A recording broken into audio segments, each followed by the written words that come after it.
Conceived when he was 80, Hanako Arasaka was Saburo Arasaka's youngest child and considered to be his favourite. Hanako was born to Saburo's third and last wife, Michigo, who died shortly thereafter due to complications caused by the birth. Saburo was charmed by his little daughter's stunning beauty, and he decided to raise her in the sheltered confines of the Arasaka compound to protect her from the traumas of life in the exterior world.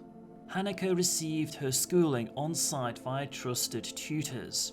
Cut off from the outside world, she learned how to travel and explore the net instead. Saburo made sure that Hanako was never made aware of the darker side of the corporation, but through her net explorations, Hanako began to suspect the horrible truth. While growing up, Hanako was considered to be a sweet, intelligent woman. She had been chafing under her father's well-meaning restraint for several years, but she did not voice her complaints. She knew that her father wanted to arrange her marriage in order to solidify a corporate alliance, but secretly dreaded the day it would happen. Hanako did not want to hurt her father, but she swore to live an independent life after he died.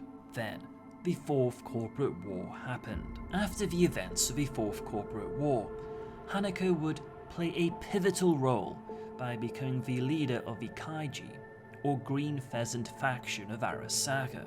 This faction was considered to be the continuation of the Saburo-controlled regime, in contrast to the machinations of Yorinobu and Michigo Arasaka, who were in control of the Hawk and Dove factions respectively. After decades of internal struggle, the conflict was eventually resolved and Arasaka slowly restored to its former power. Most of the Arasaka Old Guard unified around Hanako, believing that she represented Arasaka's best hopes for reconciliation with the NSUA. She was also instrumental in convincing her brother, Yorinobu, to reconcile with the family. During the unification war between the NUSA and the Free States in early 2070, an NUS Army division advanced to the outskirts of Night City, but invasion was prevented thanks to the quick actions of Councilman Lucius Rhine. Capitalizing on contacts made during a decade of service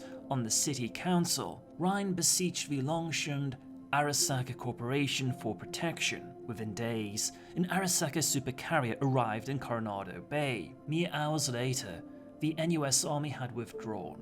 Following Arasaka's open intervention, the Treaty of Unification was finally signed by the new United States and the Free States Coalition, ending the Unification War. During these developments, Hanako was more interested in developing her net-running abilities rather than seeking corporate power. Her skills would develop to the extent that she began working on a revised version of Alt Cunningham's Soul Killer, with the view of using it to allow movement of an individual's engram into a clone body.